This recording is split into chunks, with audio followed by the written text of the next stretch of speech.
दोस्तों, चीन की गोद में बैठा मालदीव ये नहीं जानता कि इस समय चाइना की अर्थव्यवस्था किस बुरे दौर से गुजर रही है। और वहीं दूसरी तरफ भारत की अर्थव्यवस्था जितनी तेजी से आगे बढ़ रही है, इसका अंदाजा अब मालदीव को लग चुका है। इसलिए मालदीव के नए राष्ट्रपति मोहम्मद मोइजू अब ऐसे न्यूट्रल बयान दे रहे हैं जिससे वो भारत के साथ अपनी दोस्ती को स्ट्रॉन्ग कर सके। भारत की तरफ से कई ऐसे बयान दिए जा चुके हैं जिसमें हम दोनों ही देशों के बीच में दोस्ती को मजबूत करना चाहते हैं। अब ये तो आप सभी जानते हैं कि मालदीव की इकोनॉमी एक काफ़ी बड़ा हिस्सा इसका जो है वो टूरिज्म इंडस्ट्री पर डिपेंडेंट है।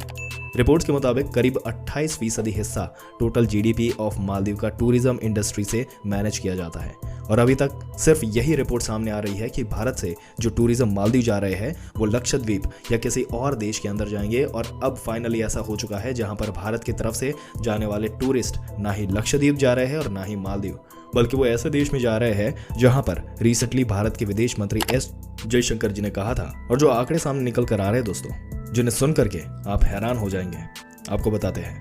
देखिए दोस्तों, मालदीव की अर्थव्यवस्था यानी कि जीडीपी का करीब 28% हिस्सा मालदीव की टूरिज्म इंडस्ट्री पर डिपेंडेंट है।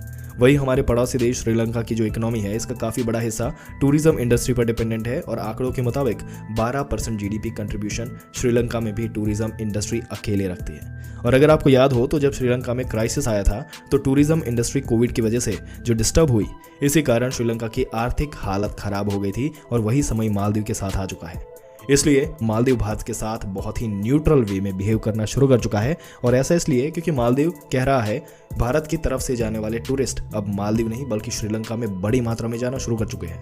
दोस्तों, आपके क्या विचार है जिस तरीके से ये न्यूज़ आ रही है, जिस तरीके से मालदीव के साथ भारत अपने रिलेशन जो है वो आगे इस तरीके से बढ़ा रहा है? कमेंट करके ज़रूर से बताइएगा। और ऐसी जानकारी पाते रहने के लिए, इसके अपडेट सुनने के लिए हमारे चैनल को सब्सक्राइब करके बेल आइकन जरूर से दबा दें।